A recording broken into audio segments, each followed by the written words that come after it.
সৌন্দর্যের দিকে আমাদেরকে এগিয়ে নিয়ে যায়। বলেন না আলহামদুলিল্লাহ। আমরা হুজুরেরা আমি আজকে একটু অভিন্ন কথা আপনাদের কাছে বলতে চাই।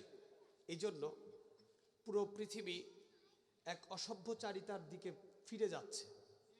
সেই জায়গাটাতে আপনারা যে যাই বলেন, ইসলামের বিজয় কিন্তু নিশ্চিত।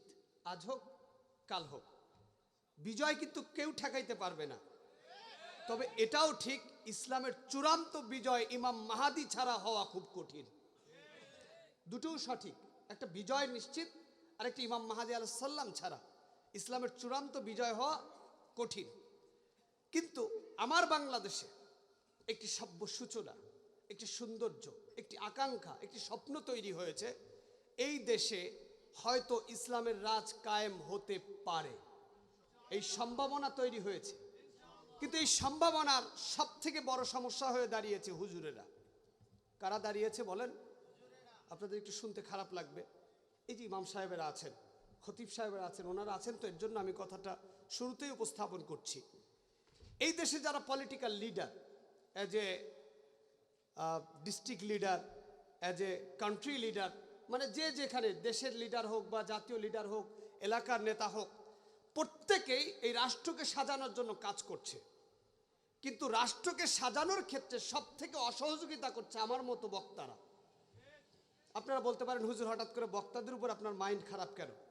দেখুন, আজকে বাংলাদেশের এই ক্লান্তিময় মুহূর্তে আলেমদের দায়িত্ব ছিল প্রত্যেক জেলায় জেলায় গিয়ে যারা ফেমাস পারছেন, যারা জাতিকে মেসেজ দিলে জাতি সেই মেসেজ নিতে বাধ্য, যাদের সুমোহ কণ্ঠে কথা শুনবার জন্য জাতি বসে থাকে, অপেক্ষা করে। আমি মাসুম বিল্লাহ আসছি, কয়টা লোক হয়েছে? কিন্তু এখানে যদি ডক্টর মিজানুর রহমান আল আজহারি আসতেন, কওমি অঙ্গনের হাফিজুর রহমান সিদ্দিকী সাহেব আসতেন, খেলাফতের ডক্টর হারুন ইজার সাহেব আসতেন, তাহলে লোক কি এই কয়জন হতো না বাড়তো? একটু বলেন না আপনারা। আজহারি সাহেব আসলে তো ওই যে হাকালুকি নাকি, ওই হাওয়ার পুরোটাই মনে দখল হয়ে যেত, লোকজনে ভরে যেত। বিষয়টা এরকম ছিল না?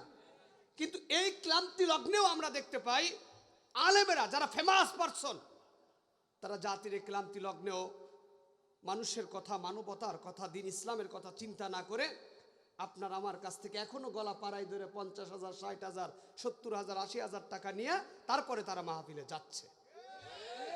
তো জাতির ক্লান্তি মুহূর্তে যদি আলেমরা আপনাদের পাশে না দাঁড়ায়, আপনাদের সভ্যচারিত ইতিহাসকে পরিবর্তন করতে যদি বক্তারা পাশে না দাঁড়ায়, তাহলে বোঝা যায় এই বক্তারা আসলে ইসলাম চায় না, তারা পেট পূজারি, তারা ধান্দাবাজি, তারা চান্দাবাজি।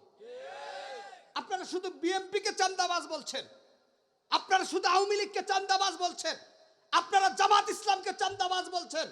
যেই বক্তা মাহফিলের স্টেজে উঠে সারা দেশের সব পলিটিক্যাল রাজনৈতিক ব্যক্তিদেরকে চান্দাবাজ বলে গালি দিচ্ছে, সেই বক্তাও 50,000-এর নিচে ওয়াজ করছে না। তার মানে তারা তো চান্দাবাজি করছে জাতীয় পর্যায়ে, আর এরা চান্দাবাজি করছে আল্লাহর সাথে। আমার জায়গা থেকে আমি উদারতা আহ্বান জানাবো, যেহেতু আমার আলোচনাগুলো ইউটিউবে যায়, আমি সমস্ত আলেমদেরকে বলবো, সামনের যে কয়টা দিন বাকি আছে আপনারা মানুষের কাছে ছুটে যান। টাকা তো অনেক কামাই করেছেন, টাকা তো অনেক কামাই করেছেন, এখন অন্তত মানুষের কাছে ছুটে যান। মানুষের পায়ে ধরা লাগলে পায়ে ধরেন, দিন ইসলামের কথা মানুষকে শোনান। মনে রাখবেন, এবার যে সুযোগ এসেছে, এই সুযোগকে যদি আলেমরা কাজে লাগাতে না পারে, আল্লাহর কসম আগামী 50 বছরেও এদেশে ইসলামের পতাকা উত্তোলন হওয়া সম্ভব না। এর জন্য আলেমদেরকে সব থেকে বড় ভূমিকা এই বছরই করতে হবে। এর মধ্যে আব্দুল্লাহ ইবনে উবাই থাকবে, ধান্দাবাজরা থাকবে, মুনাফিক থাকবে, তার মধ্যেও আলেমরা হতে হবে সংস্কারক, তার মধ্যেও আলেমরা হতে হবে সংযোজক। আপনারা আমার কথা কষ্ট পেতে পারেন, আপনাদের খারাপ লাগতে পারে। আপনারা দলকে আলাদা করে দিচ্ছেন, আপনারা জাতিগতভাবে আমাদের ভাইদেরকে আলাদা করে দিচ্ছেন। এই যে বিএনপির যিনি লিডার তারেক রহমান সাহেব, আমি একটু খোলামেলা কথা বলতে পছন্দ করি, আওয়ামী লীগের আমলেও বলেছি, এখনো বলছি, তাকে আপনারা আলাদা করে দিচ্ছেন, আপনারা জামাতের নেতাদেরকে আলাদা করে দিচ্ছেন, বিভিন্ন দল মতে আপনারা আলাদা হয়ে যাচ্ছেন। কিন্তু আপনারা কি একবারও মেসেজ নিয়ে গিয়েছেন? বিএনপির আপনি দায়িত্ববান চেয়ারম্যান, আপনি জামাত ইসলামের আমির, শুনেন, আমাদের জনগণের আকাঙ্ক্ষা আশা হলো এই দেশ চলবে, এই দেশের মানুষ শান্তিতে বসবাস করবে, আপনারা নেতৃত্ব নেবেন, নেতা হবেন, দেশ পরিচালনা করবেন।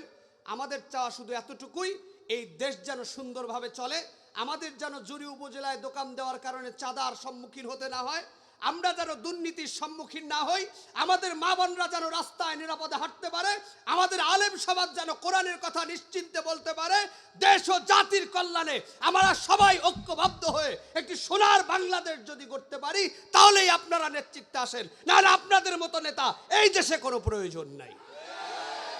বলেন নাই? বরং আলেমরা মাহফিলে উঠেই ওকে দোষ দিচ্ছে, একে দোষ দিচ্ছে।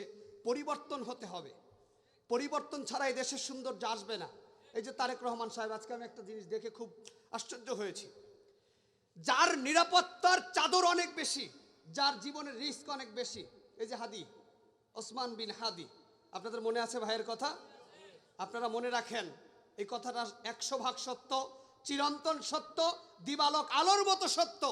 হাদিকে হত্যা করা হয়েছে শুধুমাত্র ভারতের এজেন্ডা বাংলাদেশে বাস্তবায়ন করবার জন্য, আর কোনো কারণ নাই। হাদি হচ্ছে ভারতের ত্রুপের তাস ছিল, এই ত্রুপের তাস দিয়ে বাংলাদেশের রাজনীতির মোড় ঘুরে ফেলেছে। রাজনীতি আপনারা যে এই 5ই আগস্টের পরে যে রাজনীতি দেখেছিলেন, সেই রাজনীতি হাদির হত্যার মাধ্যমে কবর হয়ে গেছে। হাদি একা মরে নাই, পুরো বাংলাদেশের এক ইতিহাস, নবযুগের শ্রেষ্ঠতম সূচনা যে হতে চেয়েছিল, সেই ইতিহাসের কবর তারা হাদির মাধ্যমে দিয়ে দিয়েছে। এখনো আপনারা সজাগ না, এখনো আপনারা ভেদাভেদ, এখনো আপনারা আপনাদের ভাইকে নিয়ে কত রকম কথা বলেন। যে যে দল করুক, প্রথম কথা হচ্ছে সে আমার ভাই। সে আমার কি? বলেন না, সে আমার কি?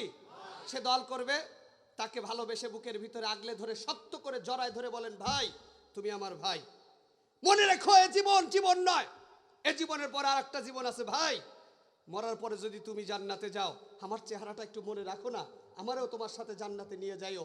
আর ভাইরে, তুমি যে কাজ করছো, তুমি যে কার্যকলাপ করছো, তোমার চেহারা, তোমার সিরাত, তোমার সুরাত, তোমার চরিত্র, তোমার অবকাঠামো, তোমার ব্যক্তিত্ব, তোমার সৌন্দর্য, যদি তোমার আইডিওলজি, তোমার ব্রেন বলে যে এই কাজ দিয়ে জান্নাতে যাওয়া যাবে না, তাহলে ভাই তুমি আমার সাথে শামিল হও, আসো দুই ভাই একসাথে জান্নাতে যাই।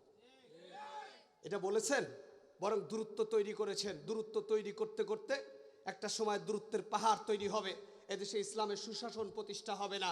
আলেমরা দেখেন না, আপনারা কষ্ট পাবেন না, রাসূল সাল্লাল্লাহু আলাইহি ওয়াসাল্লামের যে ওলামায়ে কেরাম আছেন, আপনারা বলেন না, সাল্লাল্লাহু আলাইহি ওয়াসাল্লামের কোনো ইতিহাসে একদিনও কি আপনি দেখাইতে পারবেন যে আল্লাহ রাসূলের কাছে সাহাবীরা যাইতে কোনো বাধা পেয়েছে?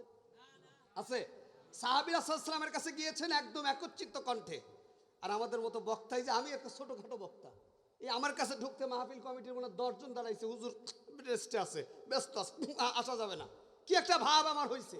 আর আমার থেকে যারা হাই লেভেলের, তাদের কাজ দিয়েও তো হাঁটা যায় না। কথা ঠিক কিনা বলেন? তাহলে আপনারা এই সংস্করণ সংযোজনের পরিবর্তন ঘটিয়ে আলেমদের জনগণের কাছে যেতে হবে, জনগণের সাথে সুসম্পর্ক করতে হবে, জনগণকে বুঝাইতে হবে। আব্রাহাম লিঙ্কনের যে গণতন্ত্র দিয়া 53 বছর বাংলাদেশ চলছে, শেক্সপিয়ারের সমাজতন্ত্র দিয়া যে বাংলাদেশের সংবিধান রচনা হয়েছে, রাজতন্ত্র, সমাজতন্ত্র, আইনতন্ত্র, নানা তন্ত্র মন্ত্র দিয়া 53 বছর বাংলাদেশ চলছে। হে বাংলাদেশের জনগণ, হে জুড়ি উপজেলার জনগণ, তোমার মস্তিষ্কের কাছে জিজ্ঞাসা করো, 53 বছর ধরে এদেশে ধর্ষণ বন্ধ হলো না, এদেশে চাঁদাবাজি বন্ধ হলো না, এদেশে দুর্নীতি বন্ধ হলো না, এদেশের মানুষ রাত্রেবেলা শান্তিতে ঘুমাইতে পারে না। তার মানে আব্রাহাম লিঙ্কনের এই গণতন্ত্র দিয়া বাংলাদেশে শান্তি আসবে না।